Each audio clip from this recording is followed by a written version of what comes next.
country, someone like Jack Ma would be free to say whatever they like and do whatever they like, and as a multi-billionaire, one of the richest in the world, he would be able to... I thought that was you.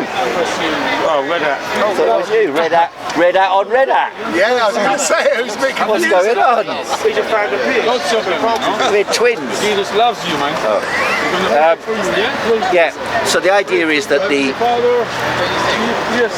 Chinese should have multi-billionaires who can shape politics however they like because they've got the money. And that's what we saw in America. Now, you might agree with it, you might disagree with it, but in America... 1 minute. In Jesus' name. In America... Oh, man, I'm praying for him. What do you mean in a minute? I'm just talking... No, but I'm praying for him as well. It's important to pray for people. Yeah, of course it is. Yeah. That's what I'm doing, but here, I'm praying for him. Jesus loves you. He needs a lot of praying for him. I agree with that one. Yeah, so a society in which billionaires shape politics and determine politics, that's effectively what we got in America. It's what we got here as well, but it's particularly acute in the United States of America. Oh, so that's spelled? As opposed to? That's what I think is the definition of plutocracy, is government by the rich. Okay, yeah. I mean, definitely that's the case in America. Not only America, it's in most countries in the world, but it's particularly acute at the moment in America. It's actually I was reading last week that there were a number of accusations made by Donald Trump that everyone who doesn't like him, like some of the Democrats, that they're Marxists.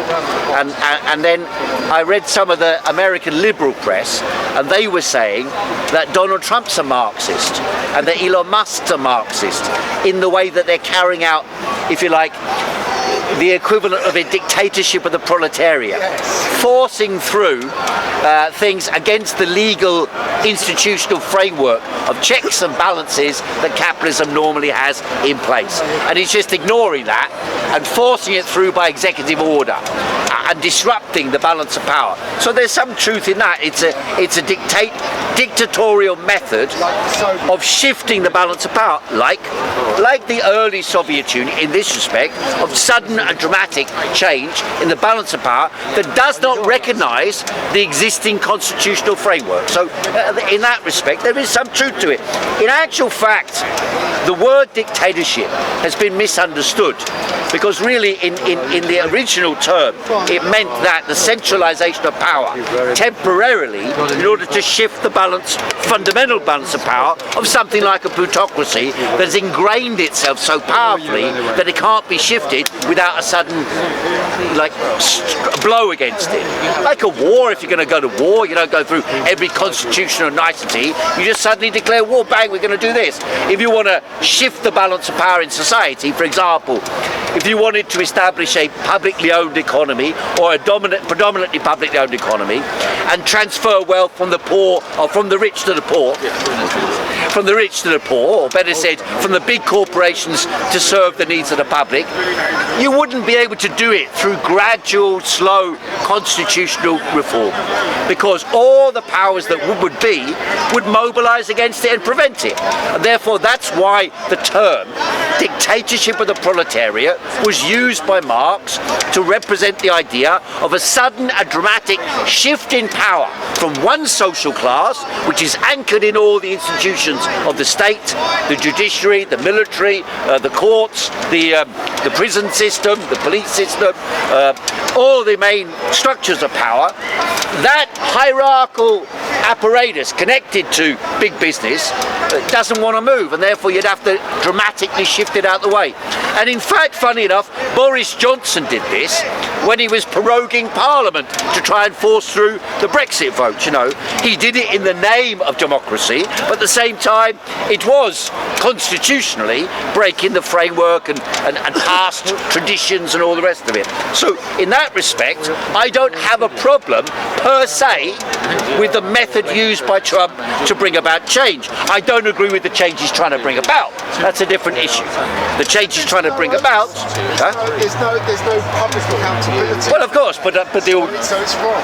Well, That's fine, but I mean, at what point does public accountability become a hindrance to protect the interests of those who hold power already? So, for example, on the Kennedy files, had the institutions of the judicial system determined what would go on, they would simply have said, we're not going to release it because of X, Y, and Z, X, Y, and Z, and they've been doing that for decades. So, in that respect, you can understand why someone would take such measures. On the other side, I don't agree with Donald Trump. I don't agree with his immigration policy. I understand where it's coming from, but I don't agree with it. I don't agree with the tariff policy, which is basically America first. That's the idea, to try and pander to the working classes of America who've lost their jobs, lost their hope, and the middle classes lost their jobs, lost their hope. At the same time, to try and rebalance the world economic system. The problem why manufacturing doesn't operate in America and has moved to China, the problem why industry in America is on its knees compared with much of the world, is a long-term historical problem of capitalist investment. It's not caused by China, it's not caused by India, it's not caused by Mexico, unlike what my friend over here, Alan, says. The Chinese didn't cause America's problems. China economically grew precisely for the reason that he criticizes, because they have large-scale industries in public ownership. And those industries, if you've got the banks in public ownership, they're talking about taking British Steel into public ownership again, from the Chinese, funnily enough. If you've got the steel industry, the coal industry, the railways, aeroplanes, airports, coal, steel, electricity, gas, water supply. If you've got those in public ownership, then you can make them act as one single body, not just separate entities, all fighting for their own interests. You can make them act as one body. And because you make them act as one body, you can say, we are going to set a series of priorities for society. It could be, you say, we want a very high level of technical skill amongst 18-year-olds to be able to use computers and artificial intelligence. It could be, you say, we want a large number of people who are physically fit to be able to do farm work. It could be, you say, we want a large number of people, to be able to run a hospitality industry. Whatever it would be, you could allocate resources and mobilize resources from the banks, from transportation to property and all the rest. Mobilize those resources as one force to achieve your objective. That is why China has overtaken America. That's why they overtook America in terms of production. People turn around and said, I was in various Marxist and political groups and so on, and they all turned around about 2010, they all said, China is now capitalist, it's the same as everywhere else. And I said it's not. Turned out I'm right, they're wrong. China has been able to develop economically. Why? Because once you've got these publicly owned organizations, and you say, we're going to invest in, I don't know, let's say building an entertainment centre at Speaker's Corner. You spend the money on that, and around that gather all these different smaller private entities. Every time they lay on Winter Wonderland here, all the Romanians come down here selling these bubbly things with lights in them, right? So the state, if there's a large-scale mobilisation of capital, small capital gathers around it, like a magnet pulls iron filings behind it. That's how the Chinese economy functions, and that's why they've been able to become the manufacturing centre of the world, and America has fallen behind. What's going to happen? Let's say they protect American industry. What does it mean? Internally in America, the big companies will do better than the small companies. The small companies are dependent on importing raw material. I mean, think of the amount of people who work in America selling things on eBay they buy from China. Now the price of those things is going to go through the roof. Only the large-scale corporations who can organise the transfer of goods on a large scale will be able to dominate the marketplace.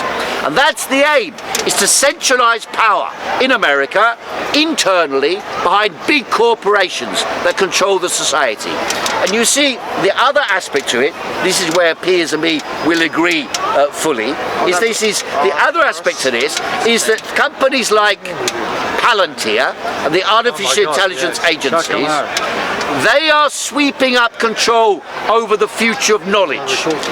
Whatever we've got now, they've had 5 or 10 years ago. And they've been able to exercise, if you like, expand their power across the entire planet to a surveillance and killing machine that is unprecedented in history. There is a building, Palantir's headquarters in the UK is based in Soho Square. Yes, take it. And there was a UN representative went in there a few weeks back, made a report, and he said, I went into one of the command rooms at Palantir's headquarters in Soho Square. It's like one of these things from a sci-fi movie, a giant screen on there showing all the kill spots in Ukraine, which the Americans and Palantir are targeting for Ukrainians to blow up. You know, and it's the same with Israel and Palestine. And so what's happening in Palestine is basically our future. This is what they're saying. What they're doing there with their technology is how they will control countries in future. Cities, any urban discontent, urban guerrilla warfare, urban unrest that is significant, they will control using drones, using artificial intelligence to monitor public sentiment like they did during the lockdown period under COVID. They claimed they were checking up on the people. They would monitor. They had the 77th Brigade of the British military intelligence monitoring people like this, particularly this man here, monitoring the anti-lockdown protest. And they declared at one time, you may remember, I think it was Priti Patel, she said the anti-lockdown protesters, she said, should be treated like terrorists. People who are, I think it was you who was done for breaking some of the testing kits. Was it you? No, it was his girlfriend. Angela, okay, Angela. Okay, Angela. Done for breaking some of the testing kits. Debbie Hicks, a friend of ours, she went into an empty hospital in 2020 with a camera, and she was charged with crimes for this. She filmed empty hospital. The offence of filming an empty hospital. The offence of filming an empty hospital. And now, of course, drip by drip, everything that we said about what was happening at the time has become a reality. And now all the mainstream media and many mainstream pundits like Piers Morgan and co, now they all say, oh, we knew this at the time. I was a little bit scared about it, but we knew it at the time. Unlike these mad anti-vaxxers who were screaming and shouting lies on the street. I mean, even every now and again, they still come out with this shit in the news. You know, the anti-vaxxers, oh yeah, but don't listen to them. The anti-vaxxers, those lunatics. No. So, our friend over here, Alan, has gone full anti-China. Well, is China really your enemy? That's what you have to ask yourself, because they are prepping the world for war against China. That's what the game is. They have to be strong enough to do so, though. And America at the moment is not strong enough to do so. And America has two forces that it's dealing with. One is they want to first undermine the easy enemy, and the easy enemy is the European Union, because the European Union is composed of all disintegrating and separately pulling directions. It's got Germany and France at the core. They've got a lot of things they don't agree on, and then all around it's got smaller countries that are tied in one way or another with Germany or France, with the Mediterranean countries, Italy, Spain, Portugal, more closely aligned with France, and France having interest in North Africa and the Mediterranean region, and Germany in the North European countries and Eastern Europe. So the natural tendency is for the conflict between France and Germany to emerge, but only it will emerge first of all about conflicts between the smaller nation states within Europe. And the Americans will play on them, as they have done with the Ukraine issue. Don't forget, back in 2014, the Ukraine war began as a conflict on what was called the Maidan Square, where the Americans and the Europeans collaborated in overthrowing the democratically elected government in 2014 in the Maidan Square. They orchestrated some fake massacres carried out by intelligence agencies on behalf of the Ukrainian right sector. In other words, a genuinely fascist unit like the Azov Battalion. They carried out massacres on both sides during that period of the Maidan protests, and then they used that as an excuse to overthrow the government, and that led to the breakup and splintering of Ukraine. And now the Americans, the Europeans have been pushing to get involved in Ukraine. In 2014, the Secretary of State, what's her name, Nuland, she said, you know what, there was a recorded phone conversation that was leaked, and she said, you know what, fuck the Europeans, right? And that was what it was essentially about. They were battling for control of Ukraine, the Europeans and the Americans, and so it is today. You know, when Donald Trump made, slapped Zelensky around the head and told him, you know, basically you're an idiot, behave yourself, I thought it was most amusing. When he did that, the Europeans, led by Keir Starmer, charged up and said, we'll take command. We're in favour of Ukraine. We'll defend Ukraine to the death. We'll mobilise the young people of Europe and England to go and fight in Ukraine. We'll send soldiers to Ukraine. We'll protect Ukraine. We'll spend money on Ukraine. We'll spend money on weapons. The Germans said they're going to create an army. The British are going to prepare their army to go to Ukraine. But as soon as the Americans said, you need to make a deal, Zelensky came running back.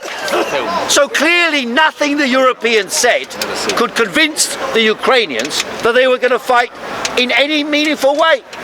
And therefore this is a weakening of Europe vis-a-vis America. The Americans now are pushing even harder. They turn around to Zelensky now. They're not turning around to Russia and saying, we're going to seize your territory, we're going to seize your property. They're turning around to the Ukrainians.